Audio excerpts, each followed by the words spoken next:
L'imposant cuirassé Tal Drakien se matérialisa aux confins de la ceinture de Kuiper, sa coque d'obsidienne lisse, absorbant le peu de lumière solaire atteignant les confins du système solaire. Derrière lui, une nuée de vaisseaux plus petits émergea de l'hyperespace, leur arrivée synchronisée créant une onde de distorsion gravitationnelle qui fit dévier les comètes proches de leur trajectoire. Sur la passerelle du vaisseau amiral, le haut commandant Xaltar observait l'écran holographique du système devant lui. Ses doigts allongés dansaient sur le panneau de contrôle, zoomant sur la troisième planète depuis l'étoile jaune banale. Les scans indiquent une civilisation sur les planètes intérieures. Exalté, rapporta son commandant en second. Planète, exalté, rapporta son commandant en second. Krunvar. Des structures primitives étaient en orbite, et sur plusieurs lunes et planétoïdes. Les yeux aux multiples facettes de Xaltar se plissèrent. Évaluation de la menace. Négligeable, répondit Krunvar d'un geste dédaigneux. Leur technologie semble à peine au-delà de la propulsion par combustible fossile. Aucune signature énergétique n'indique la présence d'armes dangereuses. Le haut commandant hocha la tête, sa crête de plumes irisées ondulant de satisfaction. Excellent. Ce système nous servira parfaitement. Les Velnari n'oseront jamais nous chercher ici, cachés parmi des êtres aussi insignifiants. Alors que la flotte taldrachienne entamait sa progression dans le système solaire, des alarmes retentirent dans la salle de contrôle de la station de surveillance spatiale lointaine de la ceinture de Kuiper. Le capitaine de corvette Nolan Graves écarquilla les yeux en analysant les données. « C'est impossible », marmonna-t-il en recalibrant les capteurs. Mais les relevés restaient inchangés. Une flotte massive d'origine inconnue venait d'apparaître de nulle part, se dirigeant droit vers les planètes intérieures. Graves effleura l'interface holographique, déclenchant le communicateur d'intrication quantique de la station. Centre de contrôle, ici la station Kuiper. Code noir. Je répète, code noir. Plusieurs vaisseaux inconnus ont pénétré le système.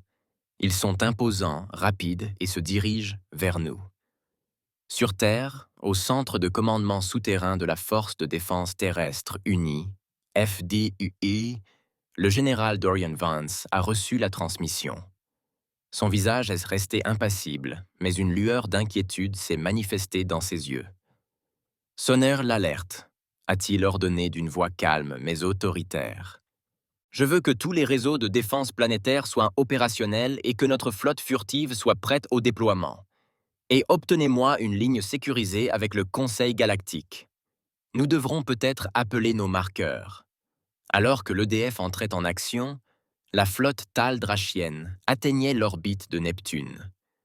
Le puissant champ magnétique de l'immense géante gazeuse semblait n'avoir aucun effet sur les vaisseaux extraterrestres qui passaient devant leur système de propulsion manipulant la gravité elle-même, pour naviguer avec aisance dans le système planétaire complexe sur la lune de Triton-Neptune, Docteur. Zoé Morales et son équipe de xénogélologues observaient avec admiration l'armada extraterrestre approcher. Leur station de recherche, cachée sous la croûte glacée de la Lune, étudiait depuis des années les conditions extrêmes du système solaire externe. Ils se retrouvaient désormais en première ligne face à une potentielle incursion extraterrestre. « Vous voyez ça ?» souffla Zoé, les yeux rivés sur les images haute résolution de leurs satellites orbitaux. Les vaisseaux extraterrestres ne ressemblaient à rien de ce qu'elle avait déjà vu, leur conception semblant défier les lois de la physique. Son collègue, le docteur Asher Cole, hocha la tête d'un air sombre. « J'enregistre tout. Si ces extraterrestres se révèlent hostiles, la Terre aura besoin de toutes les informations que nous pourrons lui fournir. » Alors que la flotte taldrachienne passait devant Neptune, elle ne prêta aucune attention à l'avant-poste humain sur Triton. Pour eux, ce n'était rien de plus qu'une station scientifique primitive, à peine remarquable. Sur le pont du vaisseau amiral taldrachien, à peine remarquable. Sur le pont du vaisseau amiral taldrachien, Krunvar rapporta. « Ô exalté, nous avons détecté une petite structure sur la lune de la géante gazeuse bleue. » Sakit. Devons-nous l'éliminer? Xaltar fit un geste dédaigneux. Ne gaspillons pas notre énergie. Ces primitifs ne représentent aucune menace. Concentrons-nous sur la recherche d'une cachette appropriée dans ce système. Alors que l'armada extraterrestre poursuivait son avancée, la réponse humaine s'accéléra. À la base lunaire Armstrong, le colonel Daniel Zane supervisa l'activation du réseau de défense caché de la Lune. « Je veux que tous les chasseurs furtifs de classe Spectre soient prêts au décollage », aboya-t-il, sa voix résonnant dans le hangar caverneux de la base. « Et assurez-vous que le bouclier stellaire soit à pleine puissance. Si ces extraterrestres décident de nous observer de plus près, je veux qu'ils ne voient qu'un rocher aride. À travers le système solaire, des scènes similaires se sont produites sur tous les avant-postes et colonies humaines. Salut, j'espère que vous appréciez la vidéo jusqu'ici. Si c'est le cas, n'hésitez pas à cliquer sur « J'aime » et à vous abonner à la chaîne. Cela contribue grandement à son développement et à sa diffusion. Voyons maintenant ce qui va suivre. Sur Mars, la gouverneure Alina Sokolov a déclenché des protocoles d'urgence, activant le réseau de villes souterraines et d'installations de défense de la planète. Dans la ceinture d'astéroïdes, les opérations minières se sont transformées en avant-postes militaires, leurs équipements étant réaffectés à la défense et à la surveillance. Alors que la flotte Taldrachian approchait de Jupiter, elle a découvert le premier signe que ce système solaire n'était peut-être pas aussi primitif qu'elle le pensait initialement. Une série de satellites noirs et élégants en orbite autour de la géante gazeuse disparurent soudain de leur champ de vision. Curieux, songea Xaltar en se penchant en avant dans son fauteuil de commandement. Il semblerait que ces humains disposent d'une technologie de camouflage rudimentaire. Peu importe. Elle est encore bien trop primitive pour représenter une réelle menace. Les Taldrachiens étaient loin de se douter que ces satellites disparus transmettaient désormais des données en temps réel sur la composition de la flotte extraterrestre, ses armes et les fréquences de ses boucliers directement au quartier général de l'UEDF sur Terre. Dans la salle de guerre sous Genève, le général Vance et son équipe analysaient les données entrantes. Leur technologie est avancée, nota-t-il, scrutant les écrans holographiques du regard, mais pas insurmontable. Nous avons connu pire lors de l'incursion andromédienne. Son second, l'amiral Douglas Cameron, acquiesça d'un hochement de tête. Leur arrogance causera leur perte. Ils n'ont visiblement pas détecté nos installations les plus avancées. Nous devrions frapper maintenant, tant que nous avons l'effet de surprise. Vance secoua la tête. Pas encore. Voyons d'abord ce qu'ils font ici.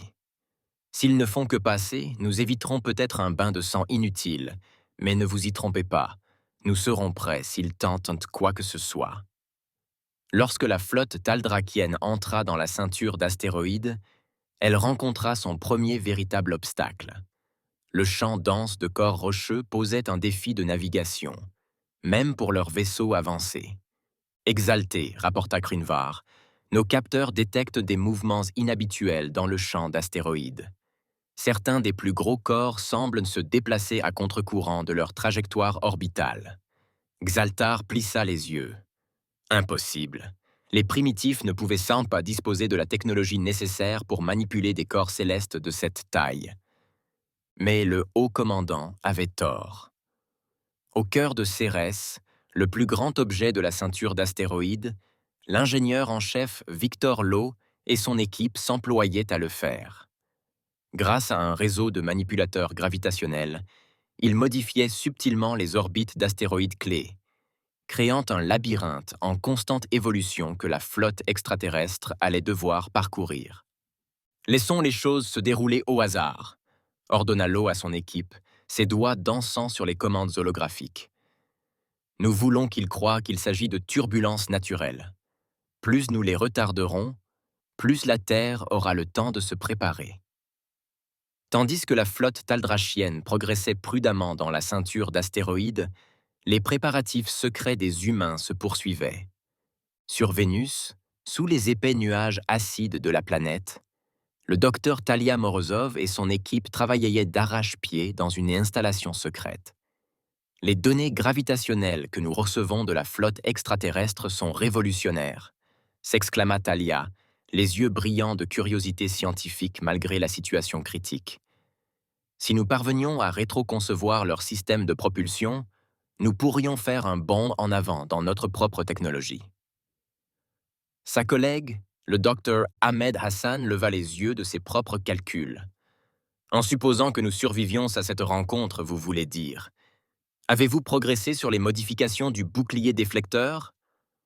Talia hocha la tête, affichant un schéma complexe de son holocène. Je crois avoir trouvé un moyen d'adapter nos boucliers aux fréquences de leurs armes. Si j'ai raison, nous devrions pouvoir résister à leur puissance de feu assez longtemps pour riposter. Pendant ce temps, dans le système jovien, la flotte taldrachienne avait enfin trouvé ce qu'elle cherchait. Le réseau complexe de lunes et de champs magnétiques autour de Jupiter offrait une couverture parfaite à leurs imposants vaisseaux. Nous dissimulerons l'essentiel de notre flotte dans le système d'anneaux de la géante gazeuse, déclara Zeltar. Les interférences électromagnétiques masqueront nos signatures énergétiques. Les Velnari ne nous trouveront jamais ici.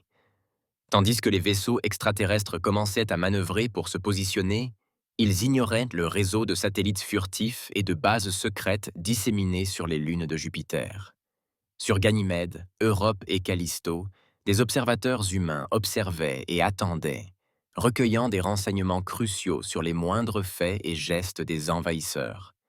De retour sur Terre, dans les couloirs du pouvoir, des débats houleux faisaient rage sur la réponse à apporter à la présence extraterrestre. Lors d'une session d'urgence du gouvernement de la Terre unie, des représentants de chaque nation ont débattu de stratégie et d'éthique. La présidente Carolyn Ward se tenait à la tribune, sa voix tranchant le chaos. « Nous ne pouvons pas précipiter le conflit », a-t-elle déclaré, « mais nous ne pouvons pas non plus rester les bras croisés alors qu'une force inconnue occupe notre système solaire. Nous devons aborder cette situation avec prudence, force et, surtout, unité. » Tandis que la machine politique se mettait en branle, les préparatifs militaires se poursuivaient sans relâche. Dans des chantiers navals dissimulés à travers la ceinture d'astéroïdes et sous les surfaces de Mars et de Vénus, des navires de guerre sophistiqués étaient préparés pour un éventuel combat. Ces vaisseaux, équipés d'une technologie issue de précédentes rencontres extraterrestres, représentaient l'apogée de l'exploit militaire humain. L'amiral Douglas Cameron supervisait le déploiement depuis son vaisseau de commandement, dissimulé dans un dock camouflé sur Phobos. « À tous les croiseurs furtifs, au rapport », ordonna-t-il d'une voix calme mais teintée d'impatience. Un à un, les capitaines des vaisseaux de guerre les plus avancés de la Terre signalèrent leur disponibilité. Ces vaisseaux, invisibles à tous, sauf aux capteurs les plus avancés, étaient l'atout majeur de l'humanité. Si la diplomatie échouait, ils seraient le fer de lance de sa défense.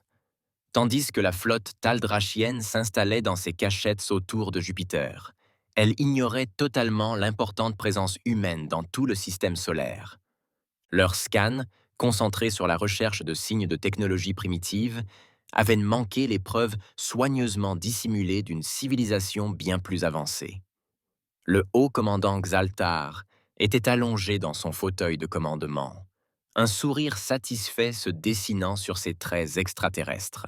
« Avertissez la planète d'origine », ordonna-t-il à Krunvar. « Dites-leur que nous avons trouvé la cachette idéale. Ces humains primitifs ne se rendront jamais compte de notre présence. » Xaltar ignorait tout, mais chaque mot de cette transmission était intercepté par des postes d'écoute humains disséminés à travers le système solaire. Au quartier général de l'UEDF, le général Vance s'autorisa un petit sourire sinistre en lisant le message décrypté. « Alors, ils pensent pouvoir utiliser notre maison comme cachette personnelle, songea-t-il. Eh bien, il va falloir leur montrer à quel point ils se trompent. » Alors que la flotte taldrachienne prenait position autour de Jupiter, une nouvelle menace surgit des profondeurs de l'espace. Le communicateur d'intrication quantique du quartier général de l'UEDF émettait un bip pressant, son écran s'allumant avec un message prioritaire provenant des capteurs du système extérieur. Les yeux du général Vance s'écarquillèrent en lisant le rapport. Une autre flotte approchait, annonça-t-il à la salle de guerre, la voix tendue. La signature correspond aux configurations Velnari connues. Heure d'entrée dans le système. 6 heures. L'amiral Cameron se pencha sur l'écran holographique, les sourcils froncés. Les Velnari? Ici? Ce ne peut être une coïncidence. D'accord, acquiesça Vance. Il semble que nos indésirables invités aient amené leur guerre jusqu'à nous. Lancez le protocole Oméga. Je veux que chaque vaisseau, chaque arme, chaque soldat soit prêt à un éventuel engagement. Dès que les ordres furent donnés, le système solaire sombra dans un chaos contrôlé. Sur Mars, le gouverneur Sokolov supervisa l'activation du réseau de défense souterrain de la planète. À des kilomètres sous la surface de la planète rouge, d'énormes accélérateurs de particules bourdonnaient, prêts à déchaîner des faisceaux d'énergie dévastateurs si nécessaires. Dans la ceinture d'astéroïdes, l'équipe de l'ingénieur en chef Lau travaillait d'arrache-pied pour étendre son réseau de manipulation gravitationnelle. Nous devons être prêts à créer un cauchemar de navigation pour les deux flottes si cela devait arriver, ordonna Lau, ses doigts dansant sur les commandes holographiques. Sur Vénus, le docteur Morozov et son équipe mettaient la dernière main à leur bouclier déflecteur modifié. Si cela fonctionne, expliqua-t-elle au docteur Hassan, nous pourrons analyser leurs armes en temps réel et adapter nos défenses à la volée. Au fil des heures, la tension montait dans tout le système. Sur les lunes joviennes, des observateurs humains observaient la flotte taldrachienne s'agiter, clairement conscients de l'approche de l'armada Velnari.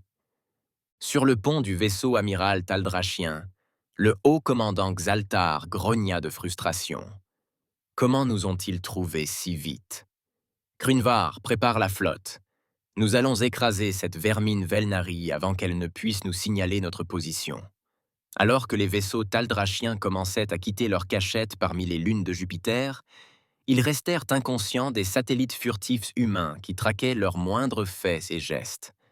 Chaque changement de formation, chaque surtension de leur système d'armes était méticuleusement enregistré et analysé par les tacticiens de l'UEDF. La flotte Velnari arriva avec un éclair de particules exotiques, leurs vaisseaux cristallins et élancés étincelant dans la pâle lumière du soleil lointain. Contrairement aux Taldrachiens, qui avaient ignoré la présence humaine, les Velnari commencèrent immédiatement à scanner le système intensément. Sur le vaisseau de commandement Velnari, l'amiral de la flotte Kalzor étudiait les relevés des capteurs, les yeux plissés de concentration. « Intéressant », murmura-t-elle. « Ce système est plus développé que nos renseignements ne le laissaient entendre. Ces humains méritent d'être surveillés. » Mais avant que les Velnari puissent approfondir leurs investigations, la flotte taldrachienne lança son attaque. D'intenses rayons d'énergie traversèrent l'espace, s'écrasant sur les boucliers Velnari avec une force fracassante. La bataille qui s'ensuivit fut sans précédent pour l'humanité. Les deux armadas extraterrestres s'affrontèrent dans une démonstration éblouissante de technologie avancée et de prouesse tactique.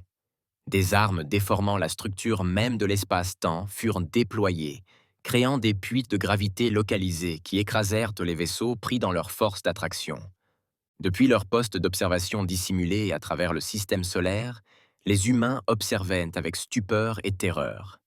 Sur Titan, la xénobiologiste Zoé Morales et son équipe enregistraient et analysaient frénétiquement les tactiques de combat extraterrestres.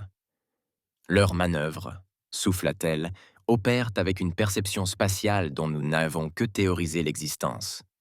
Alors que la bataille faisait rage, elle commença à s'étendre au-delà du système jovien.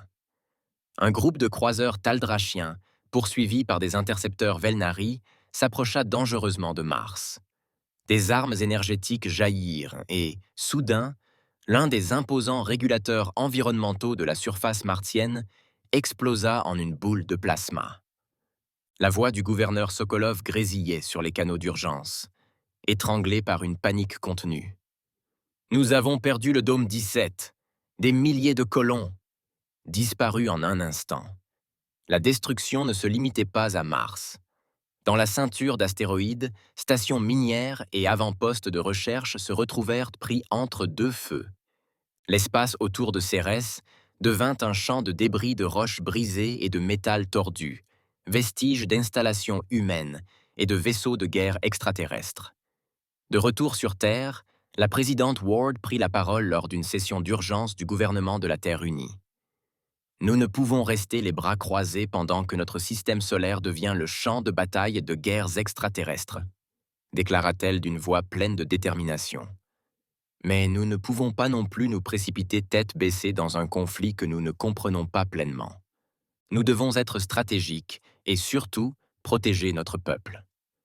En orbite autour de Neptune, la station de recherche spatiale Magellan se retrouva soudain en première ligne, lorsqu'un détachement de vaisseaux Velnari utilisa la gravité de la planète pour se propulser vers le champ de bataille.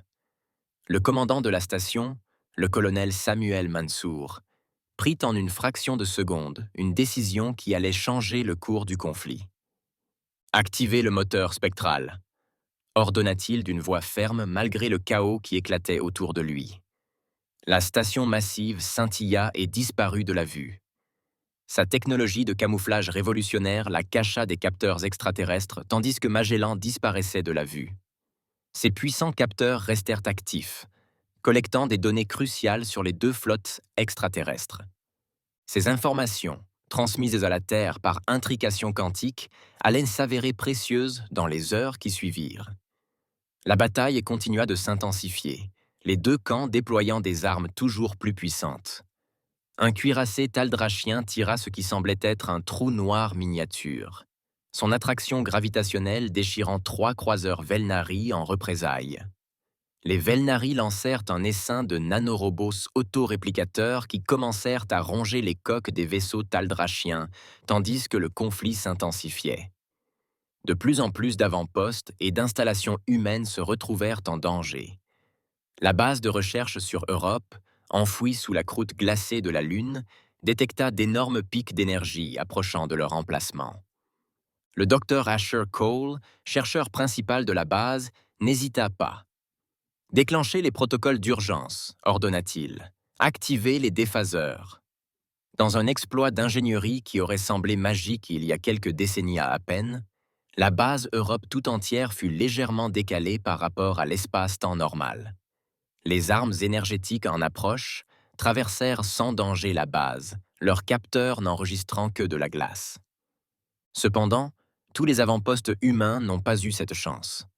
Une petite exploitation minière sur l'une des lunes mineures de Saturne s'est soudainement retrouvée engloutie par une distorsion spatiale causée par un raté d'armes extraterrestres.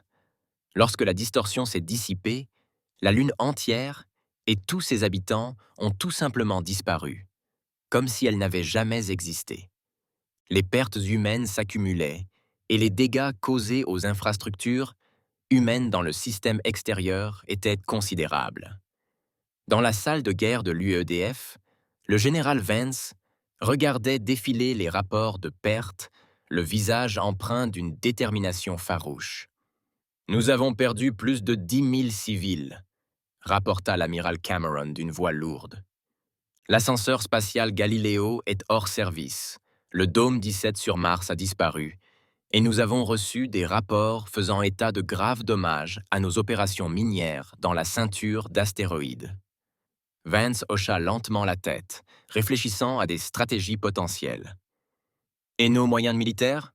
Notre technologie furtive tient bon, répondit Cameron. Les extraterrestres semblent toujours ignorer nos capacités plus avancées. La flotte Spectre reste indétectable et en position autour de la Terre et de Mars. » Tandis qu'il parlait, une communication prioritaire arriva de la base lunaire. L'hologramme du colonel Daniel Zane s'alluma au centre de la salle de guerre.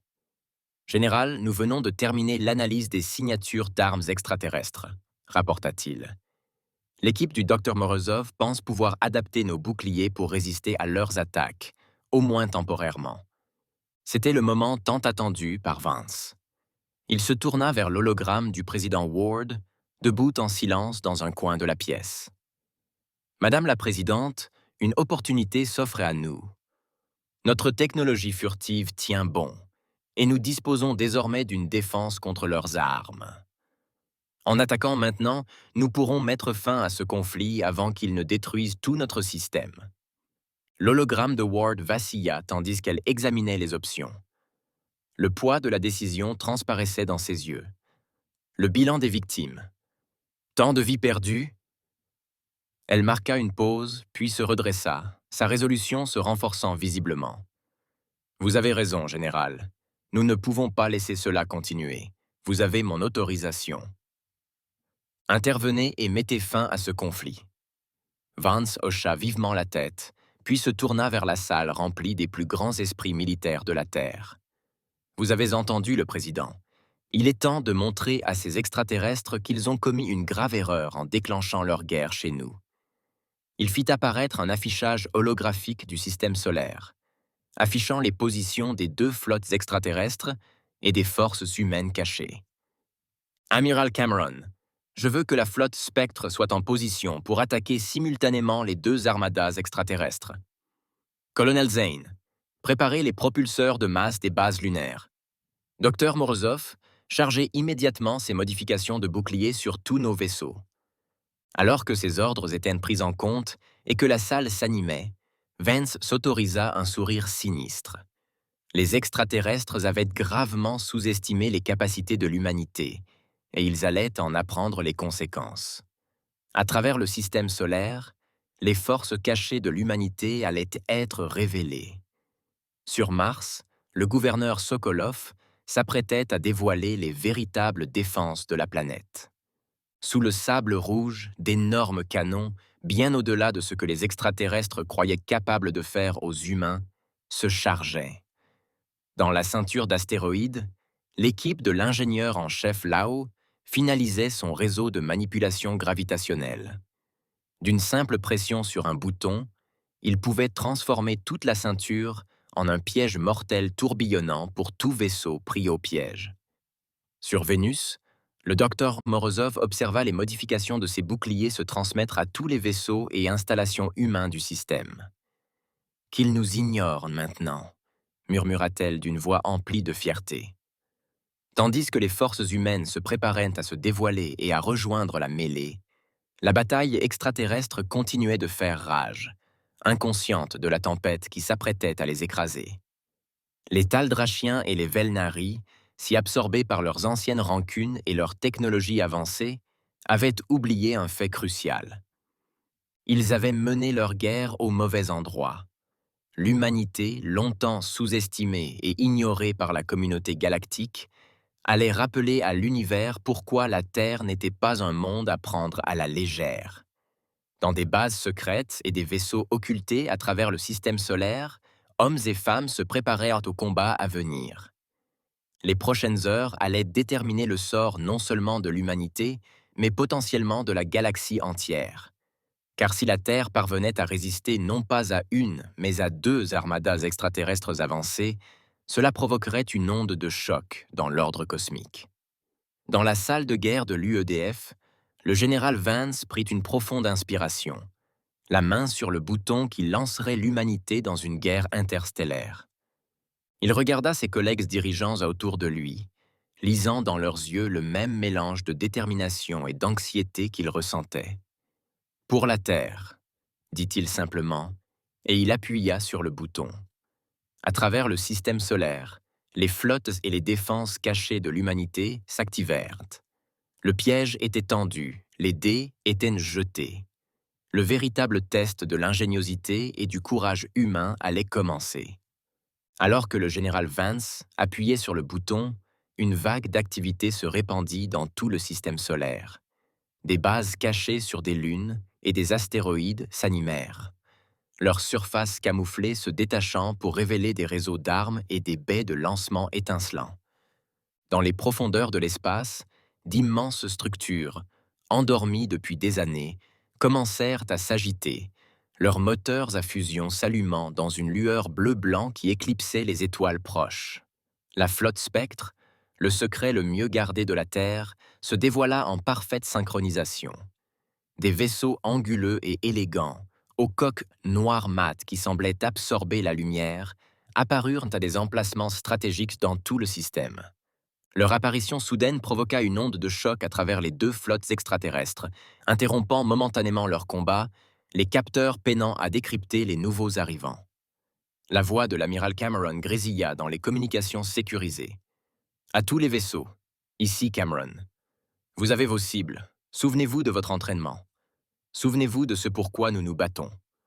Aujourd'hui, nous démontrons à la galaxie qu'il ne faut pas contrarier l'humanité. Engagez-vous à volonté.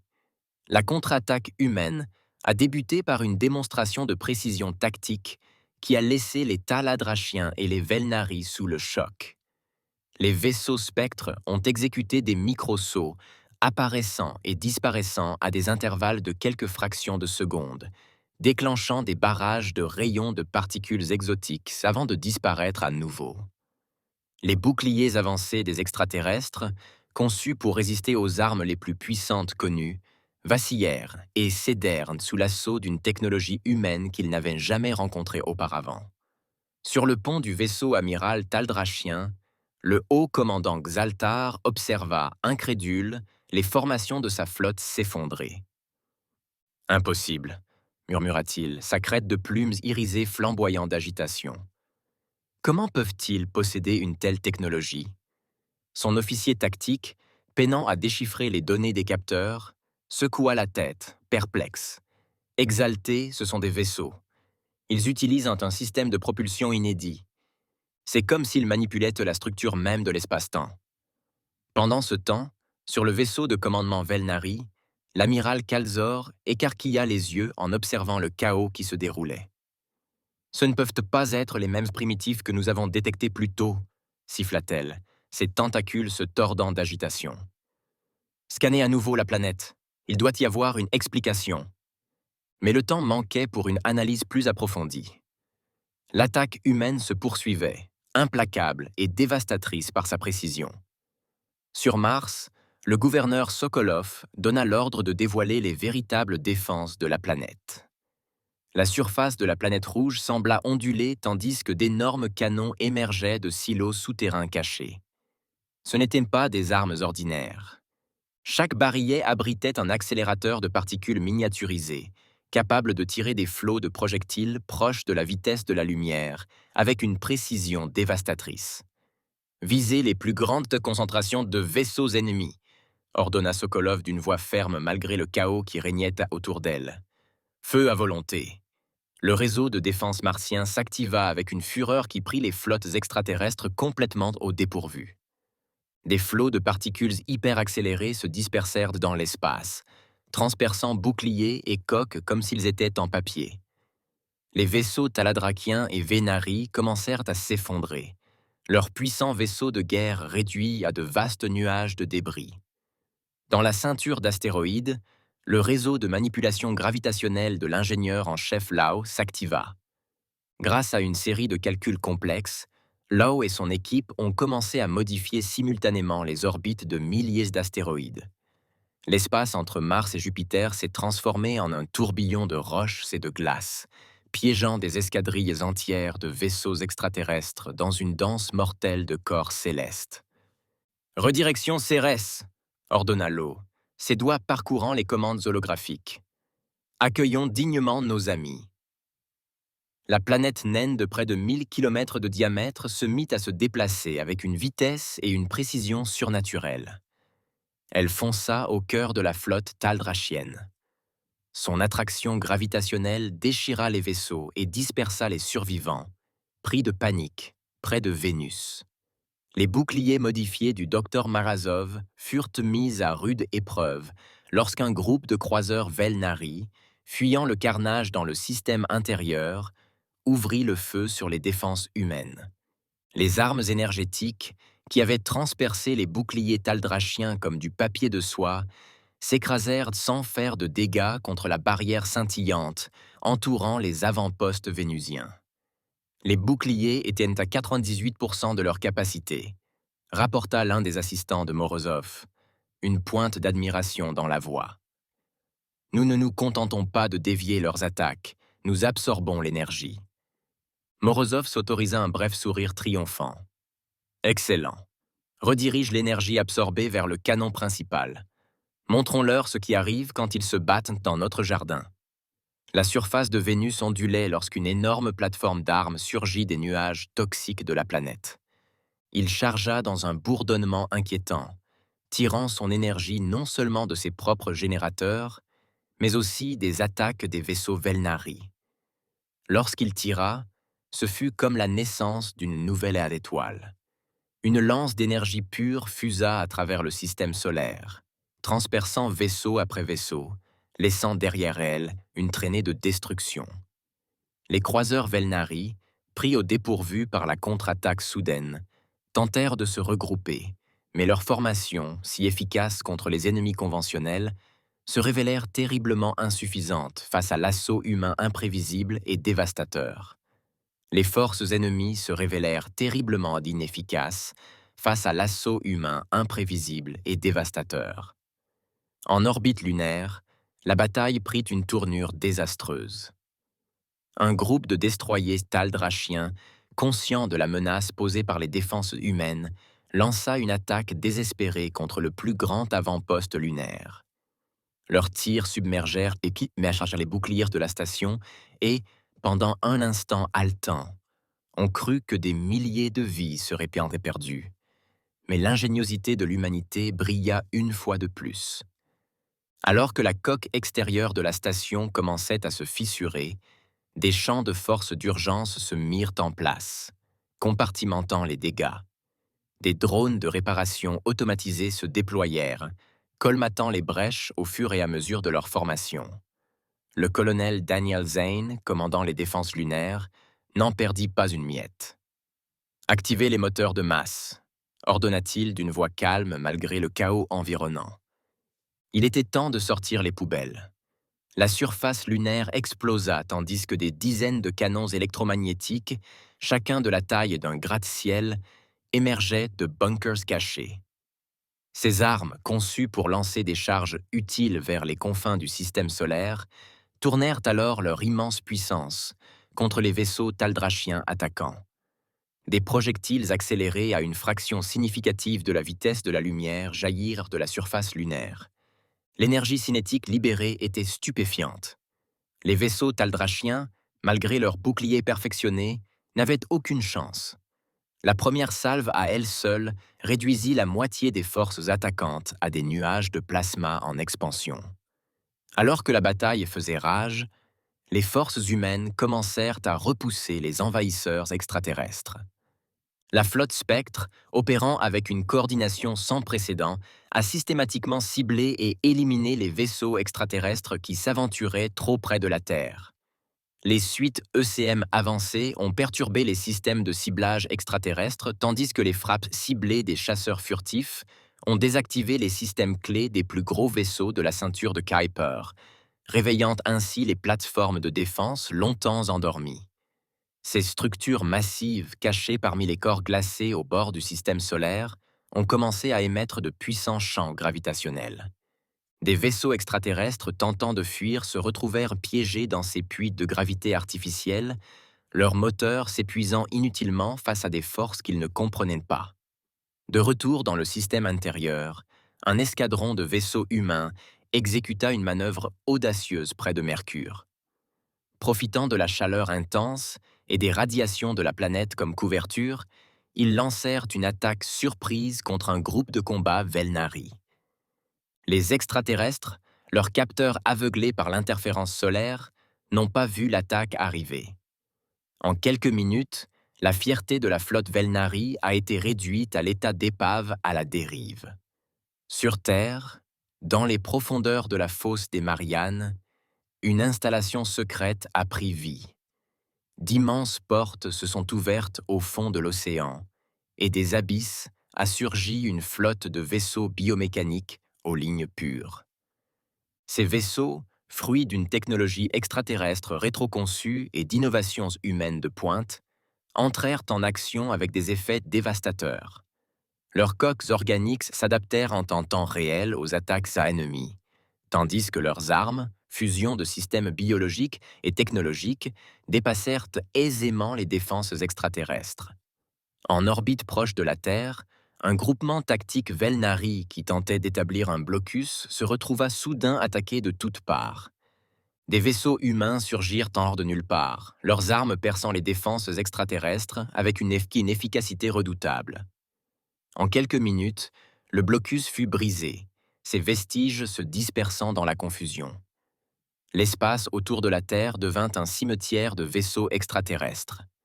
La flotte Spectre, désormais pleinement révélée, se révéla plus que capable de faire face aux envahisseurs. Leur système de propulsion avancé leur permettait de contourner les lourds dreadnoughts extraterrestres, tandis que leurs armes, mélange de technologies conventionnelles et exotiques, démantelaient systématiquement les forces ennemies. Sur les passerelles des vaisseaux amiraux taldrachiens et Velnari, les commandants extraterrestres observaient avec une horreur croissante le démantèlement systématique de leurs forces. Des rapports affluaient des quatre coins du système solaire, tous plus alarmants les uns que les autres. Le haut commandant Xaltar, sa crête de plumes irisées flamboyant d'agitation, se tourna vers son second. « Comment est-ce possible ?» s'enflamma-t-il. « Leurs armes, leurs tactiques dépassent tout ce que nous avons pu recenser. » Son officier tactique, peinant à suivre le flot de données entrantes, secoua la tête, incrédule. Exalté, ce n'est pas seulement leur technologie, c'est aussi leur stratégie. On dirait qu'ils se préparent à ce scénario depuis des années. L'amiral Kalzor des Velnari, les yeux écarquillés d'incrédulité, peinait à comprendre la situation. « Nous avons conquis 1000 mondes », murmura-t-elle, ses tentacules se tordant d'agitation. Comment ces humains peuvent-ils posséder une telle puissance? Son commandant en second, visiblement ébranlé, rapporta. « Amiral, nous détectons des signatures énergétiques inédites. Leurs vaisseaux utilisent une forme de propulsion qui défie notre compréhension de la physique et leur défense. C'est comme s'ils avaient étudié nos armes et conçu des contre-mesures parfaites. » Tandis que les dirigeants extraterrestres se débattaient avec la tournure choquante des événements, les forces humaines étendaient leur avantage. Le système solaire, qui semblait mûr pour la conquête quelques heures auparavant, s'était transformé en un piège mortel. Et la proie, comprirent-ils avec une terreur croissante, était soudain devenue le prédateur. Dans la ceinture d'astéroïdes, un groupe de croiseurs taldrachiens se retrouva pris dans une situation impossible. Les rochers tasses qui les entouraient semblaient s'animer, envahissant leurs vaisseaux tels des insectes furieux. Des drones contrôlés par des humains, déguisés en astéroïdes, se fixèrent aux vaisseaux extraterrestres, perçant les coques et neutralisant les systèmes critiques. Près de Jupiter, une escadre de chasseurs Velnari tenta d'utiliser l'intense champ magnétique de la géante gazeuse pour masquer son approche d'un avant-poste humain sur Ganymède. Mais en pénétrant dans la haute atmosphère de la planète, ils déclenchèrent un piège. Des éclairs massifs, bien plus puissants et plus imposants que n'importe quel phénomène naturel, jaillirent des systèmes orageux planétaires. Les chasseurs, leurs boucliers inopérants face à cette attaque inattendue, furent vaporisés en quelques secondes. Sur Titan, la plus grande lune de Saturne, le docteur Zoé Morales et son équipe de xénobiologistes se sont retrouvés en première ligne du conflit. Alors qu'un groupe de débarquement taldrachien tentait d'établir une tête de pont, Morales a activé les défenses cachées de la Lune. L'épaisse atmosphère de méthane, habituellement un obstacle aux opérations, est devenue une arme. Des allumages contrôlés créèrent des murs de flammes qui balayèrent la surface lunaire, engloutissant les envahisseurs extraterrestres.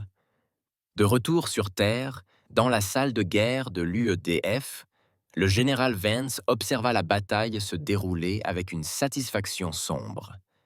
Des écrans holographiques montraient que le vent tournait en faveur de l'humanité, mais il savait qu'il valait mieux ne pas se réjouir trop tôt. « Amiral Cameron !» cria-t-il. Rapport d'étape sur l'opération Lance de l'ombre.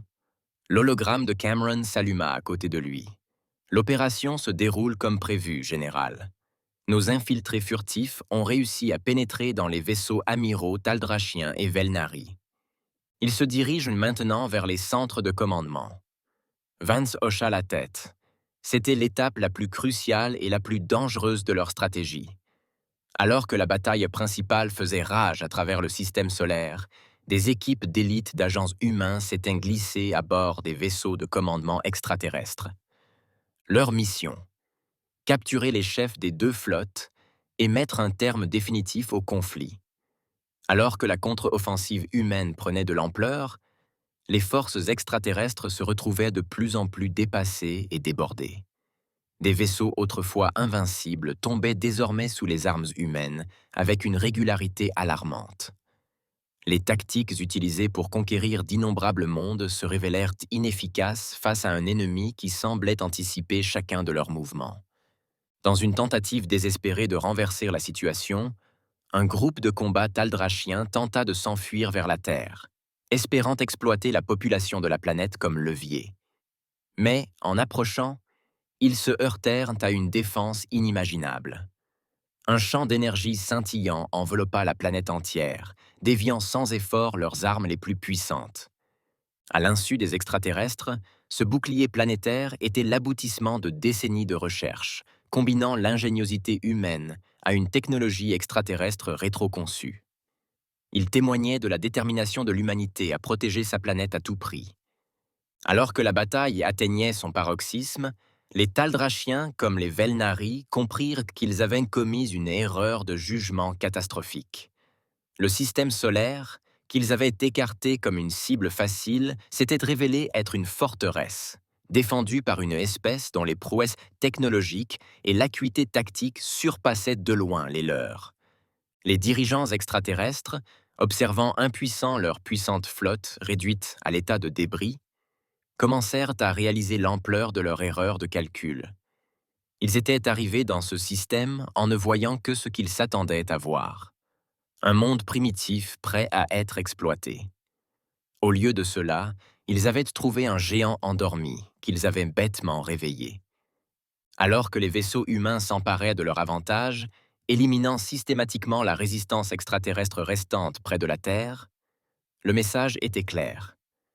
Il ne s'agissait pas seulement de défendre leur patrie, mais d'une démonstration de puissance qui allait provoquer une onde de choc à travers la galaxie. L'époque où la Terre était négligée et sous-estimée était révolue. Un nouveau chapitre de l'histoire humaine s'ouvrait, et la galaxie entière en ressentirait bientôt les effets. Alors que le choc initial de la contre-attaque humaine commençait à s'estomper, les flottes taldrachiennes et Velnari tentèrent de se regrouper et de se défendre. Cependant, l'assaut incessant des forces terrestres les força à s'adapter à des tactiques et des technologies inconnues jusqu'alors. L'amiral Cameron, à bord du Mirage de l'UES, observait attentivement la carte holographique de la bataille. « Il est temps de passer à la phase 2, annonça-t-il à son état-major. Lancez l'opération Umbra. À travers le système solaire, la flotte humaine commença à se diviser en forces opérationnelles plus petites et plus agiles. Chaque groupe adopta une approche tactique différente, créant un assaut sur plusieurs fronts qui laissa les commandants extraterrestres peinant à réagir efficacement. Près de Mars, un escadron de vaisseaux terrestres déclencha ses systèmes expérimentaux de propulsion spectrale. Les vaisseaux semblaient apparaître et disparaître par intermittence, apparaissant à des endroits aléatoires autour de la flotte taldrachienne. À chaque matérialisation, ils déclenchaient une salve de tir avant de disparaître à nouveau, laissant les extraterrestres tirer désespérément dans le vide. Le haut commandant Xaltar, sa crête irisée déployée sous l'effet de l'agitation, aboyait des ordres sur la passerelle de son vaisseau amiral. Reconfigurer les capteurs. Ils doivent disposer d'une technologie de camouflage inédite. Mais tandis que son équipage s'empressait d'obtempérer, une autre tactique humaine se déployait. Un groupe de petits vaisseaux terrestres accéléra soudain à des vitesses incroyables, leurs moteurs laissant derrière eux des traînées de particules exotiques. Ils se faufilèrent à travers la formation taldrachienne, avec une précision incroyable, leur système d'armes ciblant les points critiques des vaisseaux extraterrestres. Alors que les taldrachiens s'efforçaient de traquer ces attaquants rapides comme l'éclair, ils ne remarquèrent pas la véritable menace. Les traînées de particules exotiques laissées par les vaisseaux humains commencèrent à interagir, formant un réseau énergétique complexe. Soudain, toute la zone occupée par la flotte taldrachienne explosa dans une cascade de distorsions subspatiales. Les vaisseaux taldrachiens constatèrent que leurs boucliers fluctuaient considérablement, que leur système d'armes avait des ratés et que leur réseau de communication était envahi par des parasites indéchiffrables. En quelques minutes, une partie importante de leur flotte avait été neutralisée sans un seul coup direct. Pendant ce temps, les Velnari faisaient face à leurs propres défis. L'amiral Kalzor observa avec une horreur croissante ses plans de bataille soigneusement orchestrés s'effondrer face à l'ingéniosité humaine.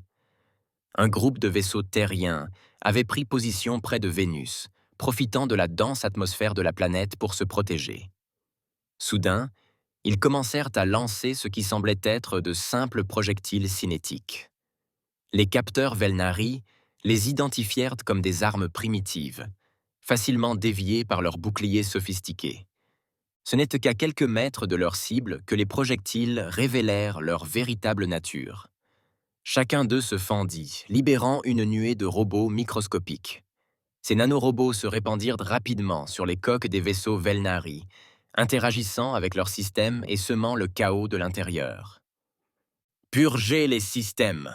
hurla Kalzor, ses tentacules se tordant de fureur.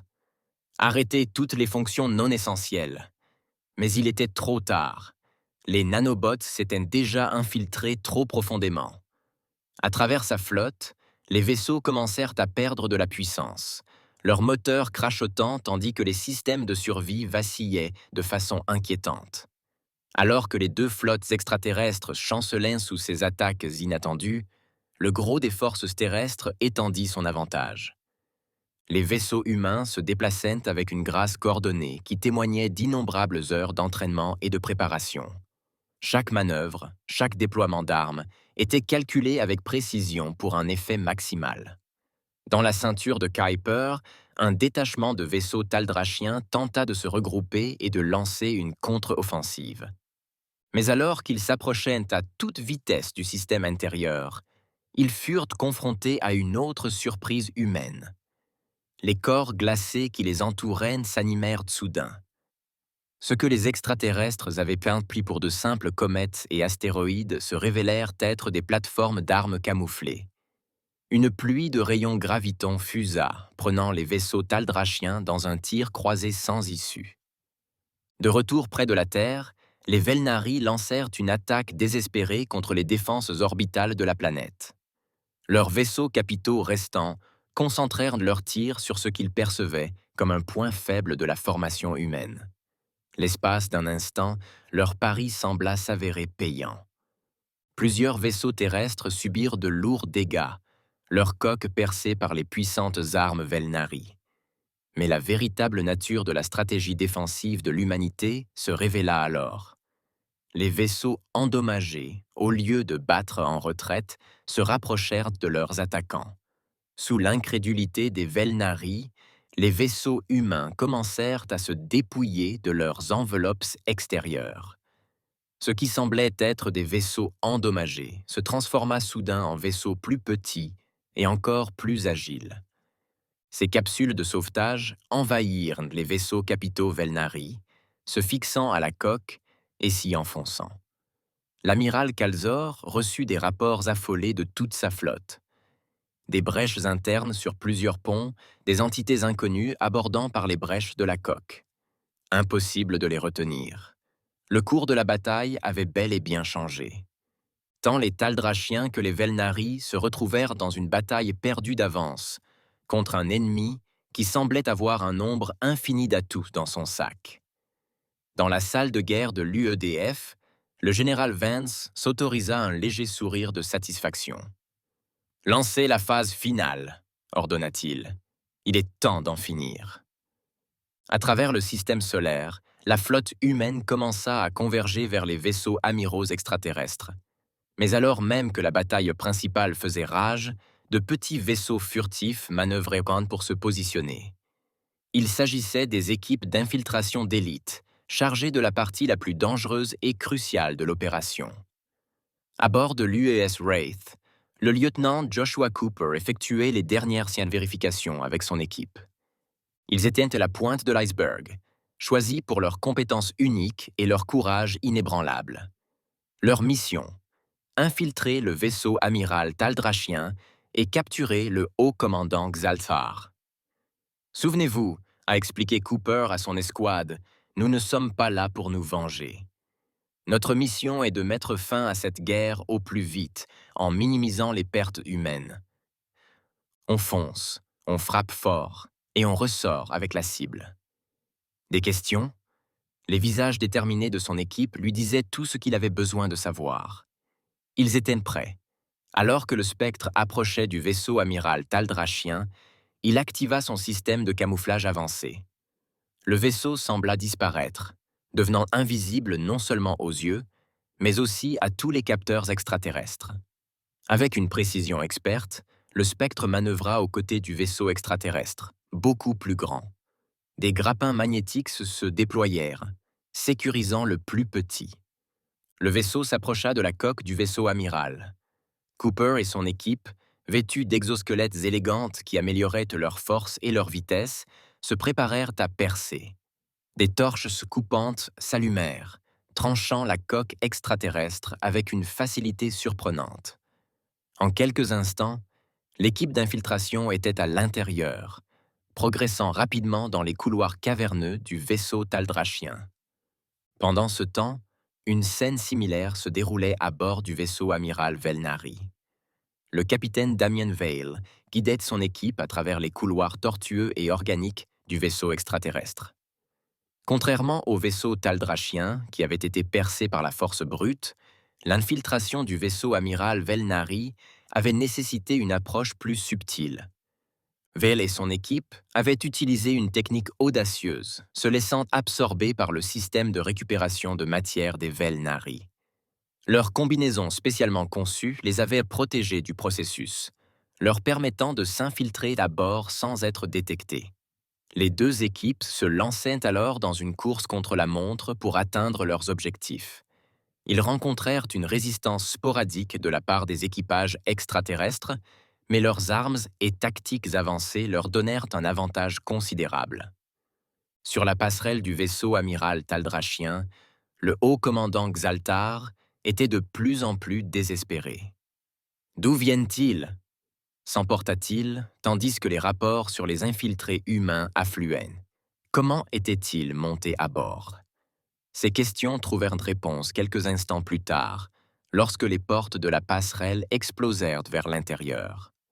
Le lieutenant Cooper et son équipe firent irruption, leurs armes pointées sur les chefs extraterrestres. « Haut commandant Xaltar !» annonça Cooper d'une voix ferme et inébranlable. « Azar Xaltar !» annonça Cooper d'une voix ferme et inébranlable. « Par l'autorité du gouvernement de la Terre unie, vous êtes par la présente arrêté pour crimes contre l'humanité et violation de la loi galactique. » À bord du vaisseau amiral Velnari, le capitaine Vale et son escouade ont dû relever un défi différent. La nature organique du vaisseau Velnari signifiait que les tactiques traditionnelles de brèche étaient inutiles contre les cloisons vivantes. En réfléchissant rapidement, Vale déploya une impulsion bioélectrique spécialement conçue. La poussée d'énergie étourdit momentanément les systèmes vivants du vaisseau, provoquant le relâchement des portes en forme de membrane tandis que la barrière du pont s'effondrait. Vale mena la charge. « L'amiral Calzor !» cria-t-il, son arme pointée sur le chef Velnari. « Votre flotte est vaincue. Rendez-vous maintenant, et nous pourrons mettre fin à cette guerre sans autre effusion de sang. » Dans les deux vaisseaux amiraux, un affrontement tendu s'engagea. Les dirigeants extraterrestres, si confiants jusqu'alors dans leur supériorité, se retrouvèrent à la merci de l'espèce même qu'ils avaient qualifiée de primitive. Tandis que les infiltrés humains sécurisaient leurs cibles de valeur, la bataille à l'extérieur atteignit son paroxysme. Avec leur structure de commandement en proie au chaos, les flottes taldrachiennes et Velnari commencèrent à faiblir. Les vaisseaux terrestres étendirent leur avantage, leurs attaques coordonnées démantelant systématiquement ce qui restait de la résistance extraterrestre. Des vaisseaux autrefois invincibles s'effondrèrent sous l'assaut des armes et des tactiques humaines. Dans la salle de guerre, le général Vance reçut la nouvelle qui l'attendait. « Monsieur », rapporta son officier de communication, « nous avons reçu confirmation. Les 2 chefs extraterrestres sont en détention. Les équipes d'infiltration ont réussi. » Vance hocha la tête, s'accordant un instant de répit avant de se concentrer sur la tâche à accomplir. « Envoyez le message à toutes les forces humaines, » ordonna-t-il. « L'opération échec et mat est terminée. Cessez le feu et lancez les opérations de sauvetage des survivants. » Alors que les bruits de combat s'estompaient dans le système solaire, un nouveau défi se présentait.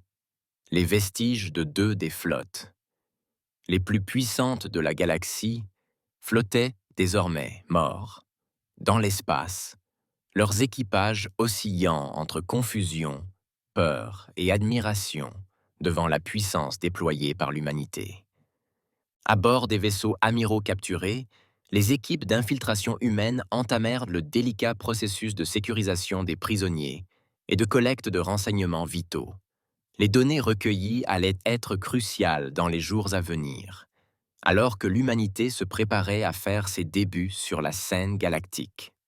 Mission accomplie, le lieutenant Cooper prit un moment pour observer par un hublot la Terre flottant sereinement au loin. La bille bleue, si souvent considérée comme insignifiante par les races spatiales, venait de prouver qu'elle était tout sauf cela. Alors que les opérations de sauvetage commençaient et que les diplomates se préparaient aux inévitables négociations, une chose était claire. La galaxie ne serait plus jamais la même. L'humanité, longtemps négligée et sous-estimée, était arrivée sur la scène cosmique avec fracas, et elle était là pour rester. Les dirigeants extraterrestres capturés, encore sous le choc du soudain revers de fortune, furent rapidement transférés sur des vaisseaux humains sécurisés. Tandis qu'ils étaient emmenés, ils comprirent l'ampleur de leur erreur de calcul. Ils étaient arrivés dans ce système en ne voyant que ce qu'ils s'attendaient à voir. Un monde primitif prêt à être exploité. Au lieu de cela, ils avaient trouvé un géant endormi, qu'ils avaient bêtement réveillé. Au lendemain de la bataille, tandis que les vaisseaux humains commençaient à sécuriser les vaisseaux extraterrestres désemparés et à secourir les survivants, la véritable ampleur de la victoire terrestre devint évidente. Non seulement ils avaient défendu leur foyer avec succès, mais ils l'avaient fait d'une manière qui allait provoquer une onde de choc dans toute la communauté galactique.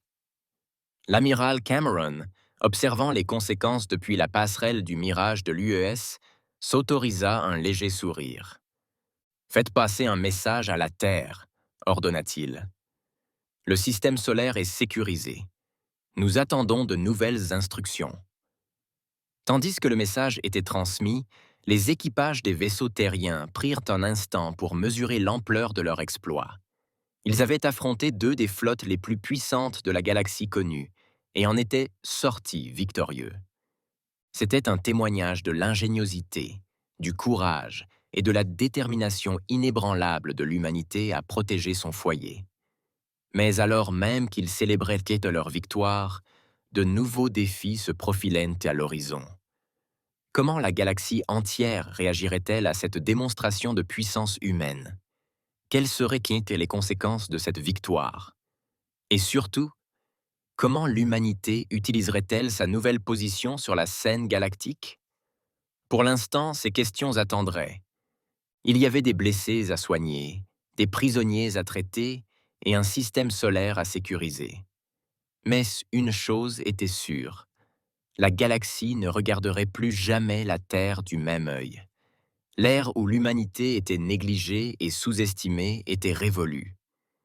Un nouveau chapitre de l'histoire humaine s'ouvrait, et son impact se ferait sentir à travers le cosmos pour les générations à venir. Alors que la poussière retombait sur le système solaire, l'ampleur de la victoire de l'humanité devint évidente. Les flottes autrefois puissantes de Taldrak et de Velnari étaient en ruine, éparpillés comme des débris cosmiques.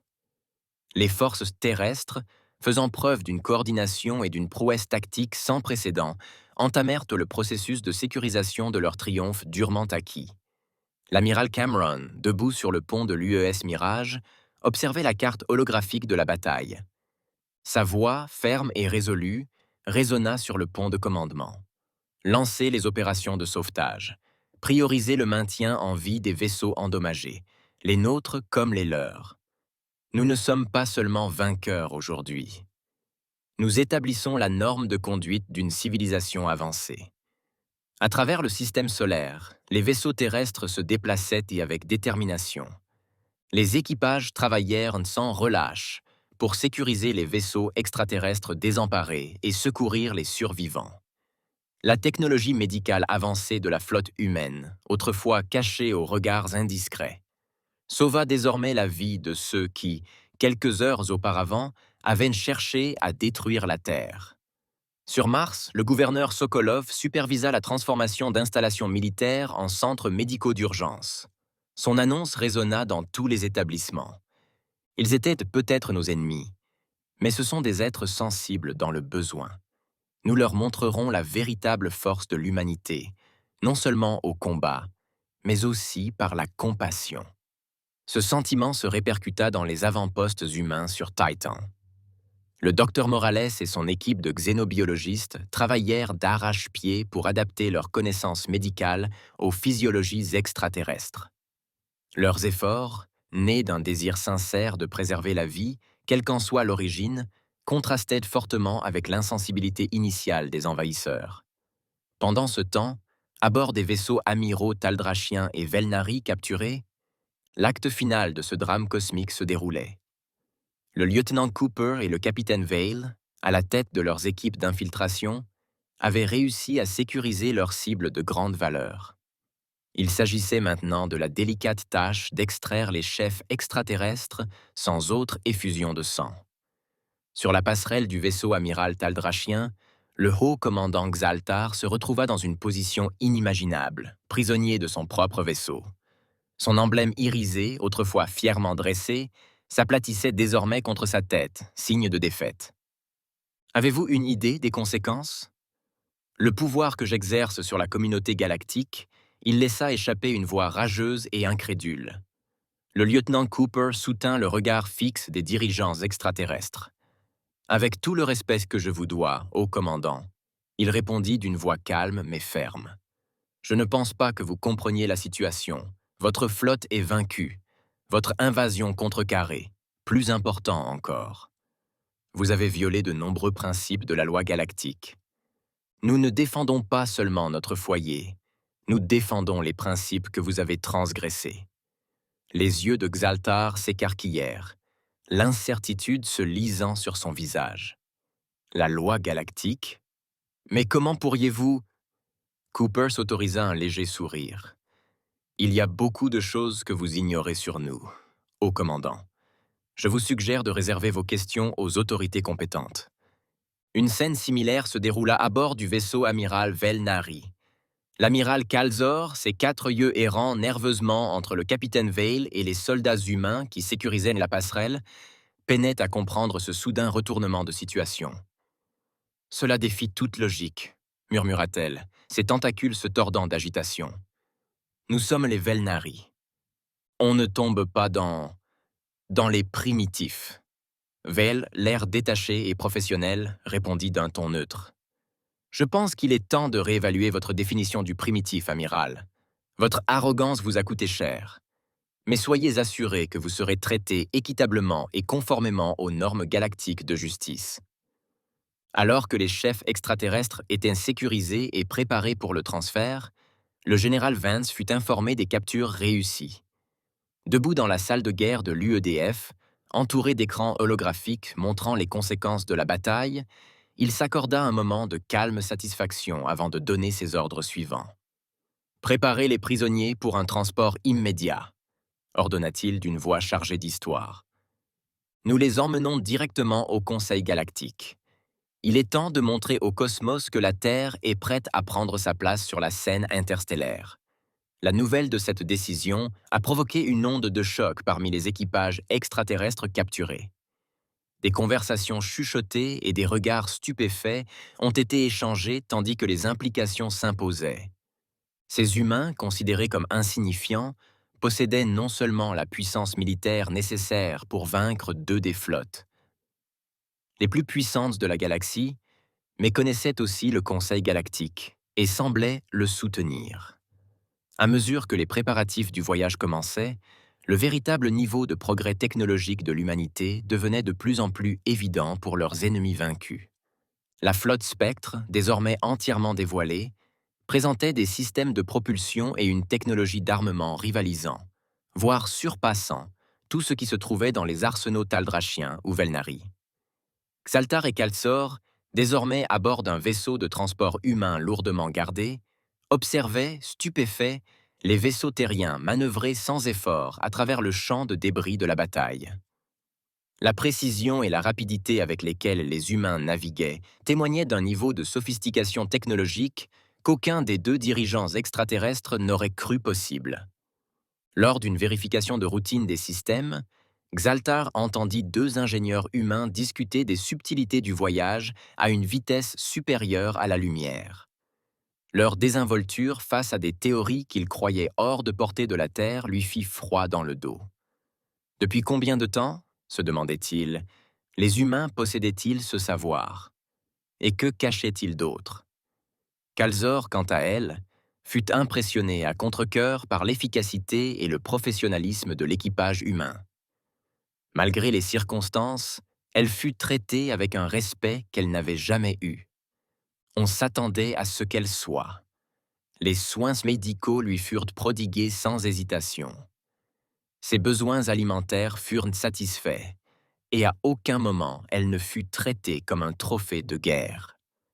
Alors que le vaisseau de transport s'apprêtait à quitter le système solaire, escorté par un formidable contingent des meilleurs vaisseaux terrestres, les dirigeants extraterrestres sentirent les derniers vestiges de leur arrogance s'effondrer. Les humains ne les avaient pas seulement vaincus au combat, ils les avaient surpassés à l'échelle cosmique. Dans un moment de silence, Kalsor se tourna vers Xaltar, sa voix à peine plus forte qu'un murmure. Comment avons-nous pu être aussi aveugles? Ils étaient prêts pour nous tous. Tellement aveugles, ils étaient prêts pour nous tous. Xaltar, dont la fière allure n'était plus que l'ombre de lui-même, ne put qu'acquiescer silencieusement. Les humains ne les avaient pas seulement vaincus. Ils avaient brisé les fondements même de leur croyance en leur supériorité. Sur le pont du vaisseau amiral d'escorte, l'amiral Cameron observait les derniers vaisseaux terriens se former autour du transporteur transportant les chefs extraterrestres. À côté de lui, le général Vance contemplait l'étendue étoilée, l'air pensif. « Ce n'est pas le début que nous avions prévu, » songea Cameron, « mais je dirais que l'humanité a fait forte impression. » Vance hocha la tête, un sourire aux lèvres. « Certes, mais ce n'est que le début. Nous avons montré à la galaxie de quoi nous sommes capables à la guerre. Le véritable défi est venu. Leur montrer ce que nous pouvons faire en paix. » Alors que la flotte s'apprêtait à franchir le pas vers la vitesse de la lumière, Cameron se tourna vers son officier des communications. « Envoyez le message, » ordonna-t-il, sa voix imprégnée du poids de l'instant. L'officier acquiesça, et une diffusion commença, transmise en plusieurs langues galactiques. « Attention, vaisseau. Ici, l'amiral Cameron de la Force de défense terrestre unie. Nous sommes à l'aube d'une nouvelle ère pour l'humanité. Aujourd'hui, nous avons prouvé notre valeur non seulement en tant que défenseurs de notre foyer, mais aussi en tant que force de justice dans la galaxie. Que nos actions reflètent désormais le meilleur de l'humanité. Nous allons maintenant au Conseil galactique, non pas en conquérant, mais en égaux, prêts à prendre notre place parmi les étoiles. » Alors que le message résonnait sur les canaux de communication, les réactions des prisonniers extraterrestres et de leurs escortes étaient un mélange de choc, d'incrédulité et de respect naissant. L'évocation anodine du Conseil galactique, la confiance avec laquelle les humains parlaient de prendre leur place au sein de la communauté galactique, Tout cela témoignait d'un niveau de préparation et de connaissance qui défiait leurs hypothèses. Xaltar, écoutant la diffusion depuis sa cellule de détention, ressentit une dernière émotion. Un morceau de sa vision du monde s'est effondré. Il savait, murmura-t-il, plus pour lui-même que pour quiconque. Pendant tout ce temps, ils étaient au courant de nous, du conseil, de tout. Et nous n'en avions jamais eu la moindre idée. Kalsor, dans une cellule adjacente, ne put qu'acquiescer d'un hochement de tête muet.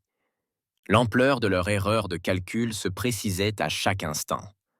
Alors que la flotte entamait son voyage, l'image des vaisseaux terrestres escortant les vaisseaux extraterrestres capturés constituait un puissant symbole. L'humanité, longtemps négligée et sous-estimée, avait non seulement défendu son foyer, mais s'était propulsée sur la scène galactique de manière spectaculaire. Les étoiles semblaient briller davantage tandis que la flotte quittait le système solaire.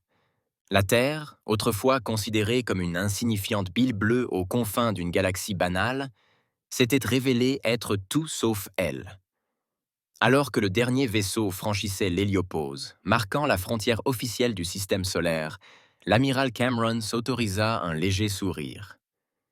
« Cap sur le Conseil galactique », ordonna-t-il. « Il est temps de nous présenter comme il se doit au voisinage. » Dans un éclair d'énergie qui éclipsa momentanément le soleil lointain, la flotte humaine, avec ses prisonniers extraterrestres à sa remorque, disparut dans les profondeurs de l'espace. Le bouton d'abonnement. C'est vraiment important pour la chaîne. Vraiment important. Et j'ai encore une chose pour vous. J'ai sélectionné une autre vidéo. Cliquez sur la carte ici, ou ici si vous voulez la playlist complète. À bientôt!